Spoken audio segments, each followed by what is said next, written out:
Hey guys, what's going on? It's Jugs, and yeah.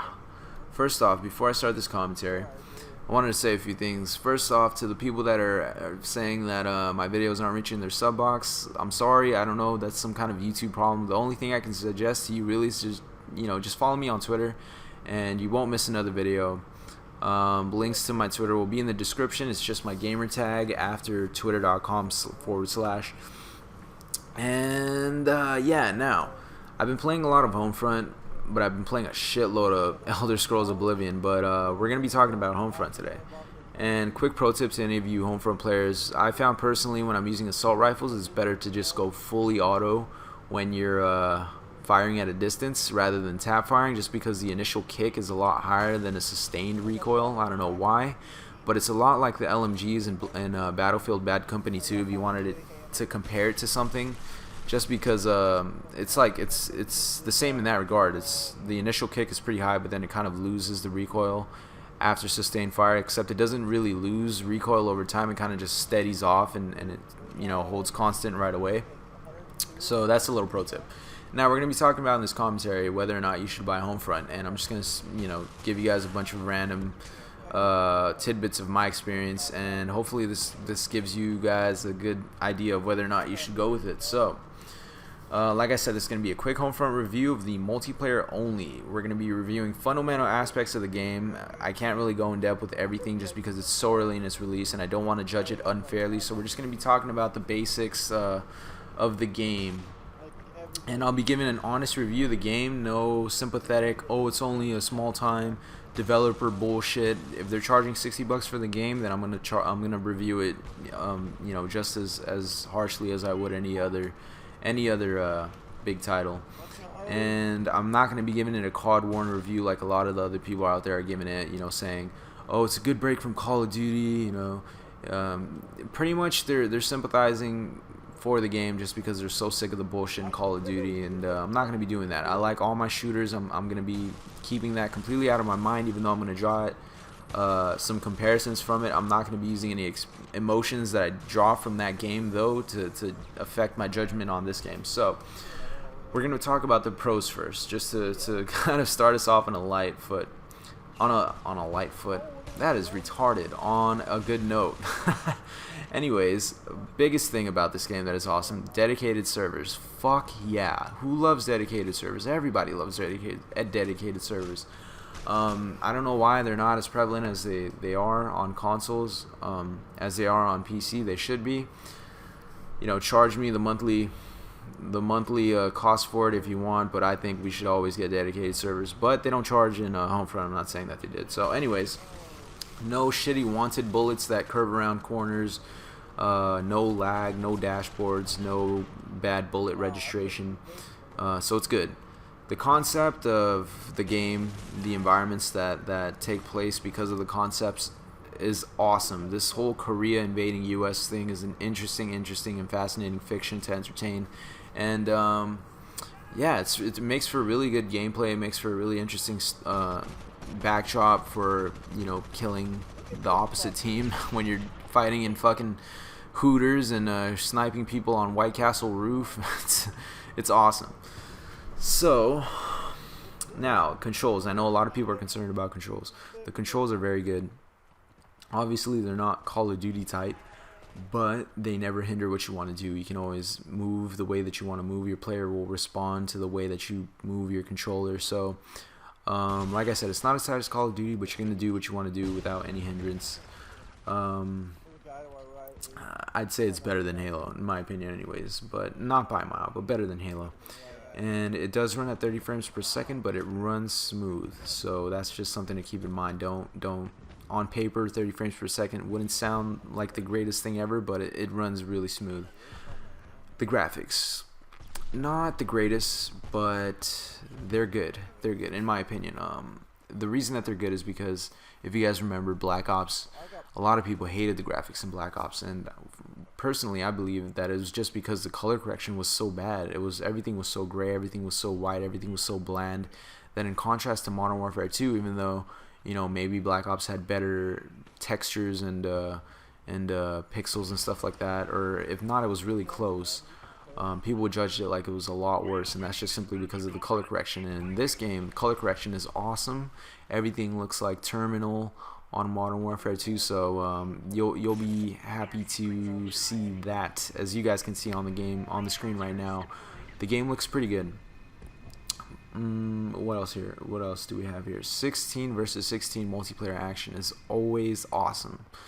One of the biggest flaws that Ground War had in Call of Duty is that the connections would suffer whenever you put multiple people in a lobby. But fortunately for us, this has dedicated servers, so that is not an issue. You can enjoy killing multiple people in multiple numbers as much as you want. Battle point rewards, the whole battle point reward system, awesome idea. It's there to reward objective players, obviously for playing the objective. And battle points, essentially, they build what goes in place of a kill streak counter. So just to briefly explain, battle points are like, if you guys any of you guys play Medal of Honor, you get points for doing anything productive, like shooting RC drones down and killing people, or spotting people. You get points for that you can use to use kill streaks for in the future if you save up enough. And the kill streaks are fun. There's a lot of kill streaks in the game, and they're always fun to use. The sound is pretty good. Sound is awesome. It's not like the Call of Duty Black Ops sound where you shoot your FAMAS and it just sounds like a toy, or like somebody banging on a piece of tin with a hammer. The guns sound like actual guns, and all the guns, like even when you reload, it has a nice weighty metal sound to it. How does something sound weighty? I don't know, but you guys can tell me how much that doesn't make sense. So, is sound hoarding possible? Yeah, it's possible. Obviously not in the same way that Modern Warfare 2 was possible, but it's there. Now the cons. I'm not gonna hold things that involve flaws because it's early in its release against it. But I feel like these are things that you should take into account, because there are problems that you're going to run into if you decide to go out and buy it tonight or tomorrow or 2 days from now. The lobby wait times are bad. You're going to be sitting in lobbies maybe at times maybe twice as much as you are actually playing the game. I know that's the experience that I've had playing today, and it's like 2 days after. Well, it's actually a few days after its release. But just recently, though, like just in the immediate recent time, I don't know what I'm saying right now, it's late. Just recently, though, it's been a lot more streamlined, but I'm not sure if that's just because it's late or something like that. But yeah, just take that into account. Matchmaking is total shit. If you're going into a game with more than one person, you're gonna constantly drop people. One person's gonna get in, one person's not. You're gonna get on different teams, or you will both just not get in altogether, and it's just not a very fun experience as far as matchmaking goes. So that's just something to take into account, though. Although these are probably things that they're gonna be able to patch. Anyways, what else is bad about the game? Battle code. You pretty much have to input this serial number to play the game online.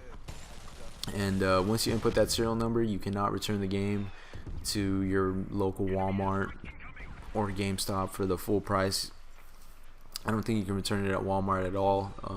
Only place you can return is like GameStop, but they'll only take it as a trade-in probably and give you like a shitty deal on it, like $10 because of the code is gone and it's used, I guess.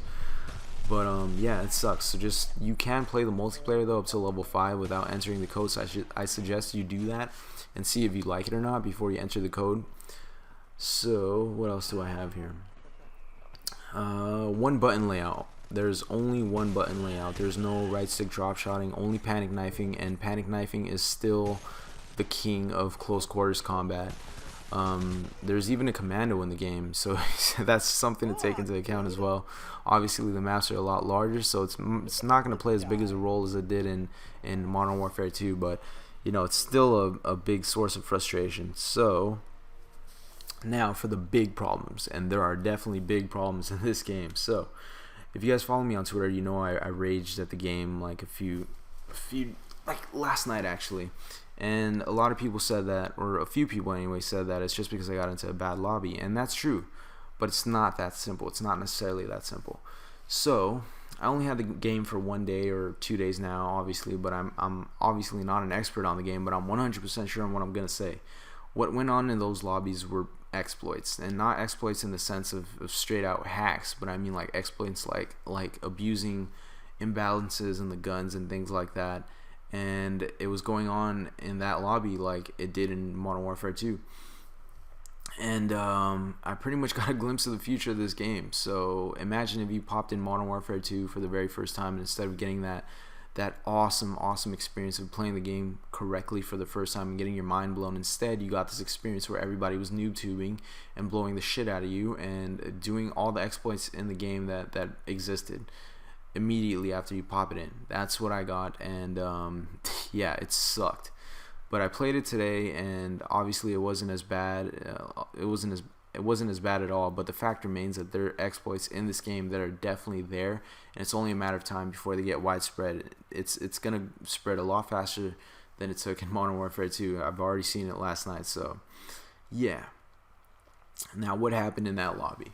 I was playing ground control, which is essentially like a big form of domination, and the whole other team was just camping spawn with snipers. Battlefield Bad Company 2, anybody? Yeah, that's, except a lot worse, and that's because the snipers are way fucking overpowered.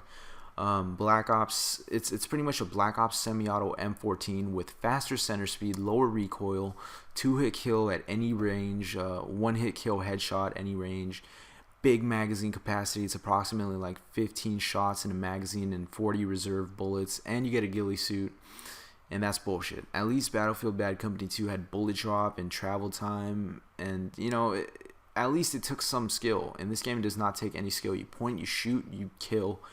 And the worst part about it is the battle points reward system, which I gave it also as a pro or as a plus. And it really plays a more negative role in this game simply because of the way that they've set it up. You get rewarded, like I said, for doing anything at all that's considered productive. You're gonna get rewarded for. But the problem is that being rewarded for objectives isn't nearly as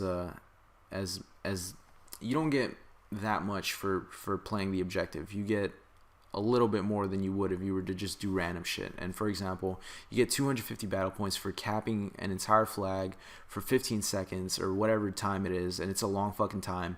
But you can get 130 battle points for killing one person or killing an RC drone that's flying in the air, which is essentially like shooting a spy plane down, except it's a lot easier because you can shoot it down with your gun, and it's way easier to hit. There's no lag. You don't have to lead your shots or anything. You get 130 points for that. So killing two of those things, you get more points than you would for capping a flag, and that's bullshit. And pretty much what it does is it encourages unobjective play with mountain snipers over objective play. Another problem: kill streaks are so cheap in this game. I don't mean cheap in the way like figuratively. I mean it literally. Like, it's cheap. Most of the higher kill streaks are like 2,800 battle points. The Wally drone, which is like this automated little drone that has a gun on it, a gun turret, and you drive it around and you shoot people instead of you actually running around with your gun. That's 500.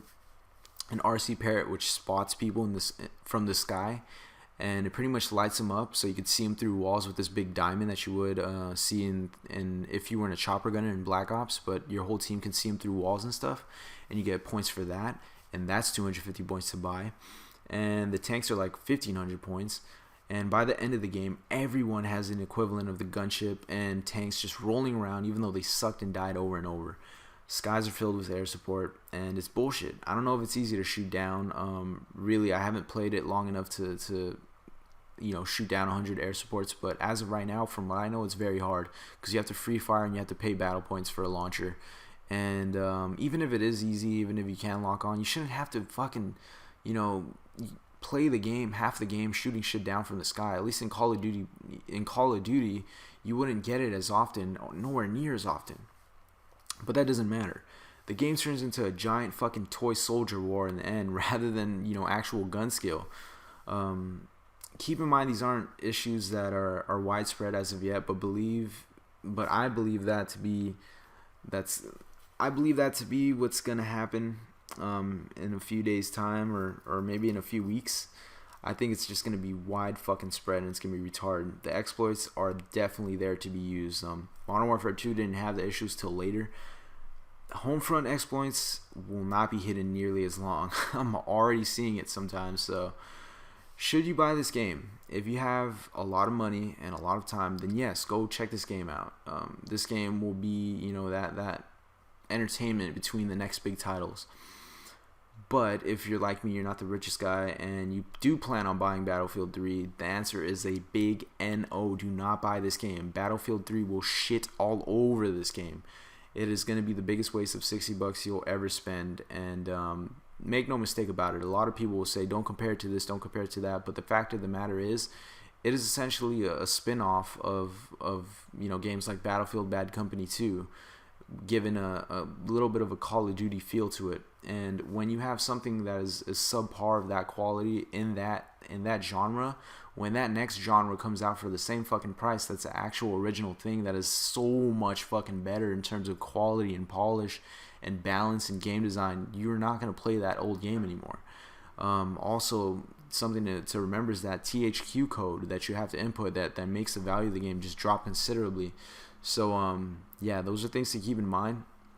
I'm not sure if you guys want to go buy it or not, but that's just my honest experience of the game, and I hope I didn't bore you guys to death, but it's pretty late here, so I have to talk in like this extremely more so than normal monotone voice. But yeah, hopefully you guys found this helpful, and peace out. This has been Jugs.